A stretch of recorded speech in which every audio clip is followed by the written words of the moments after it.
gentlemen, welcome to the Par 3 here on the lines. It is Matt Brown, it is Steven Andress, and this is the Don't Call It the Honda edition, Cognizant, coming to you here. We're going to give you our 3 plays, and of course, you can get the full card, as always, over on the Discord channel, upper right-hand corner of thelines.com. Be sure and do that. Everything you do absolutely free, so if you haven't already, hit that subscribe button down below. Steven, good debut show last week. Got home the outright second, got home a first-round leader, so we have a lot to live up to. You're on the tee box, my friend. Yeah, I don't think we're going to do much better than you did last week at any point in the rest of the season. If we did, my God, we're going to make pile of the cash this season. But let's start with a guy who loves this track, really came onto the scene on the PGA Tour at this event last year at PGA National when it was called the Honda Classic, now called the Cognizant Classic. It's Eric Cole. And Matt, I remember you had him at 100-1 last year. Heartbreaking. Oh, heartbreaking. Brutal. Chris Kirk in the playoff got him on the par 5 18th. This is his revenge spot, man. He's back. He's ready. The price sucks compared to last year. I will fully admit that. But number 2 in my model over the last 36 rounds. Number 3 on strokes gain approach over that time span. He's also really good with long irons, which is required here if you're going to be a little bit more accurate, take less club off the tee to avoid all the water on this course. He is second in this field last 36 rounds from 150 to 175. Also around that from 175 to 200. And most importantly, he's a great scrambler. He's good at avoiding bogeys. So Eric Cole, even though he's kind of dropped off a little bit in his last 2 events, he's just so consistent. He is. This is his favorite track. He's a top 20 machine. So even though we're shorter than 35-1 here, I'm going to go with Eric Cole. I played Eric Cole as my one and done this week. I didn't want to miss out on him. I didn't want the FOMO, and so I went ahead and played him as my one and done. It's not a signature event, nowhere near the amount of money of a signature event. So take somebody down the board a little bit. Save a big gun for the SIG events. Yeah, it's a guy like you said, and like you said, he's just so consistent that I'll take a top 10. A top 10 this week and one and done. I'll move on because again, there's just it is very top heavy with Rory and then a whole bunch of very kind of middling guys. And so I hope that Cole just kind of continues with that consistency. My first one here is very interesting. And it is a guy that's been playing like absolute garbage, Steven. And it is Matt Fitzpatrick. But when you plug in what you look for at this track, this is a very hard course. If you're wondering why there's none of the top names playing this event, nobody wants to get their ego shattered before they go and play these elevated events the next couple of weeks. And so it's only Rory and a whole bunch of middling guys because nobody wants to play this course because it's hard. And what did we always love about Matt Fitzpatrick? He's a grinder. He's a guy that can go out there and he's okay making a bunch of pars. And par's going to be a good score on a lot of holes on this track this week. And so for me, I think we're getting kind of like the bottom of the barrel here, right? Like we're buying at a spot where if this was 6 months ago, Matt Fitzpatrick's 15-1, 16-1 to win this tournament. He's 30-1 to win this tournament right now. We're getting a buy low spot on a dude that if you check all the boxes. Other than recent form, he checks all the boxes that we look for here at this tournament. So Matt Fitzpatrick coming in 30-1. Buy low spot for me here. Who is your number 2?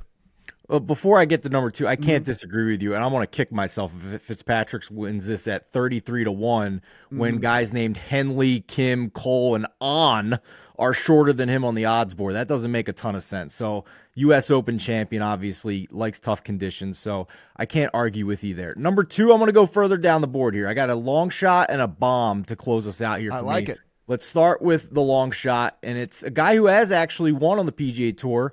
His name is Tom Hoge. Won at Pebble Beach a couple years back. He is really striking the ball well. I was on him when he won that event at Pebble Beach, and I was seeing the same things with his iron play then as I'm seeing now going into this event. He's gained more than 3 strokes on approach in 3 consecutive events. A 6th at Pebble Beach, a 17th at the WM Phoenix Open, and an 8th at the Genesis. The Genesis, he almost gained 7 strokes on approach. Not a great chipper. Around the green, he's losing strokes there, but back-to-back events, he's gaining strokes off the tee. He's also gained strokes putting in 4 consecutive events. He is not a long hitter off the tee. I'm hoping that matters less here if he's taking less than driver and can avoid the water off the tee. But just the iron play has been so sharp for Hoge that it was hard for me to ignore. I have a top 10 on Hoagie because I think that it is kind of a ceiling or almost miscut situation for him, right? So like, I wouldn't play a top 40 on Hoagie. I would either be like, this dude's going to be in it or he might miss the cut, right? Because his game, like you mentioned, it's going to go how it goes off the tee. And if he can do anything from a scrambling perspective, because listen, you have to be able to scramble around this place. And he is 124th in this field for strokes gained around the green over the last 36 rounds. He's 107th in this field in scrambling over the last 36 rounds. And so obviously not great, Bob, when we're talking about that. And so, but as you mentioned, hopefully he doesn't have to scramble because those irons are just so ridiculously dialed that he's not off the green, right? And like that's gain what we're strokes off the tee in back-to-back events. It's very small sample size, but I'm just playing the theory that maybe he's found at least a little something off the tee here. Yeah, I'm with you. I played a top 10 again. Play that at places where pushes are wins, not where you get chopped up on that. So be sure you look at that. But again, I think it's ceiling or the guy misses the cut, right? Like, so like, I don't think you play a top 30, 40 or something like that on Hoagie. If things are working, he's probably going to be in the mix. If things aren't working, he's probably going to miss the cut because he's putting it in the water a ton out there. My number 2 is the play that everybody's on this week, apparently, and that is Russell Henley, number 1 in 4 of the 5 versions of models that I ran. And yes, that's ahead of Rory McIlroy. So Russell Henley just destroying the models out there. And again, it's just, he's pretty good off the tee. Here's the thing, and this is the reason why he's number 1 in these models, Steven, is he's pretty good at everything, right? Like he's not top of the list in any of these things, but he's inside the top 20, top 30 in the vast majority of the stats that I found important this week. And so with that, you're just always going to find yourself towards the top of these models, so long as you aren't just stinking it up in one of the categories. And Russell Henley does not, fair warning, you've bet him, I've bet him. He very well might have the 54-hole lead and then go out there and play absolutely miserable. And the guy is the most frustrating bet in all of golf, but maybe he'll put you in a position where you can at least hedge off come Sunday or something like that. But I can't ignore the fact that he's number 1 in 5 of the 6 models. So Russell Henley it is. I originally wasn't on Russell Henley. And then I ran another model, my second model of the week, and emphasized accuracy with the irons, emphasized accuracy off the tee more so than power off the tee, de-emphasized putting because these greens are typically pretty tough to putt. You know, this is a course that's hosted a major, and bumped up the scrambling a little bit. And the same thing happened to me, man. It put Henley at the top of the list, even above Rory. I couldn't believe it. So I'm like, I can't ignore this. Like, I'm going to kick myself if I don't bet the number 1 guy in the model when, you know, you can go over to our friends at Bet365, get a 30% profit boost, and, you know, you can get him at 35-1 with that profit boost. So I'm with you on Henley. Like that a lot. Third pick for me, a bomb, a guy who's never won on the PGA Tour. Matt, you're going to laugh because I can't quit him. He's only ever finished 5th in a tournament. It's Doug Gim. It is. I've lost more money on this guy as far as long shots than any other golfer over the past 3 years. He's like a model darling. He's always near the top. But I'll tell you why I can't ignore him now. I bet him last week. Didn't do anything at the Mexico Open to cause concern. I mean, he gained 6 strokes on approach at the Mexico. He just didn't have the top-level ceiling performance that Knapp and Valimaki had. So last 3 events, 8th at the Mexico, 12th at the WM Phoenix Open, a pretty strong field, 13th at the Farmers in a pretty strong field, gaining strokes off the tee in all 3 of those events, gaining 2.8 or more on approach in all 3 of those events, gaining on strokes gain around the green in all 3 of those events, and basically neutral or better on the greens putting. So he's never won. I get it, but we're getting, you can get 80-1, you can get 100-1 each way available on him right now. It's lunch money, and I can't quit the man. I'm sorry, Matt. I can't quit him. He's having the best month of his life. Unlike what I just mentioned from a Hoagie standpoint, I think Gim is your kind of model top 20, top 30, top 40 bet, right? Because he's really just kind of playing steady Eddie golf. I don't know if I like him outright. As you mentioned, the win equity is very, very low for him. But at these odds, 0. at these odds, you take a sprinkle and then you really invest in him in the placement markets. But he's a guy that, like you said, he's just gone out and performed. The problem is, it's just the firepower in his game is hard for him to win events, right? Like he's the dude that can go and get you that T13 and that T17. And if he even has a bad day, he's still going to be T27 or T33, and that's still cashing these top 40 tickets on him and stuff. And so I like him a lot in the placement markets, not necessarily so much in the outright markets. But again, at these odds, it's no harm, no foul, because you're betting so little anyway because the odds are so long that it's not that big of a deal.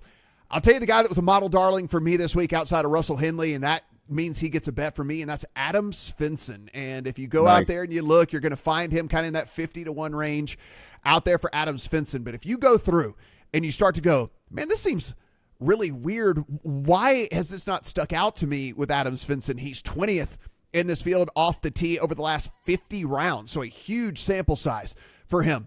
He's 8th in this field in strokes gained approach over the last 36 rounds. He's 17th in these other approach buckets that I like, the 125 to 150, 150 to 175. He is out here at 34th in strokes gained putting on Bermuda, if you care about that at all. 17th total strokes gained in the last 50 rounds. 3rd in ball striking. Again, I can keep going on and on and on. We said you might have to scramble. He's 12th in this field last 36 rounds in scrambling as well. So it's just, I know Adam Svensson kind of comes out of nowhere and probably not a guy that you had on your radar out there. And it certainly wasn't a guy that I thought that I would end up on this week, but you dig into the stats and you kind of go, he fits a lot of the profile for a golfer that could have success here. And so Adam Svensson, again, at a pretty long price, ends up on the card for me as well. Full disclosure, everybody, we don't talk about this beforehand. There's no collusion here. Yeah. I didn't know Matt was betting Svensson before the show. I also bet Svensson this week. So I'm with you. And you mentioned all the model stuff with him. You also have course history. He's played well at this event. He's got a top 10 at the Honda in 2022, now the Cognizant. So great iron player, right? Just pretty solid with his irons. He just needs to avoid the big number. He's one of those guys that's always going to be pretty low in bogey avoidance, double bogey avoidance. He tends to have a blow-up hole at some point in the tournament. Maybe we avoid that, and he finds himself in contention on Sunday. I do have 3 more outrights, but you got to go over to the Discord if you want to get them. So head over to the Discord, upper right-hand corner of thelines.com, and you can get a hold of the rest of the card over there. Also, if you have not done so already, everything we do absolutely free. Hit that subscribe button down below. Give us a thumbs up and let us know in the comment section. Who are you on that we're not? Do you like any of these plays that we're on as well? Let us know what you're going to be betting here for the, don't call it the Honda anymore, the Cognizant Classic here. I'm going to go Google what Cognizant is. This is another new spot. I have no idea what Cognizant is. So I'm almost positive it's going to be something about innovation for your technology, whatever, a whole bunch of buzzwords or whatever. You know what I'm saying? One of those. It's your technology headquarters. Here we go. Cognizant, intuition engineered. There you go. Told you. It's something that you and I will never, it's like a B2B. It's not even a B2C. So it's something that you and I will never use, but they got to spend some money on marketing. What odds would you put that AI is somewhere on their homepage? Minus 1,000? Yeah, minus 1,000 for sure. They're using AI technology. Hell, they're using AI technology in golf clubs now, man. Come on, shameless plug. I bought one just to see if it actually works with her. So we'll see how that all goes down too.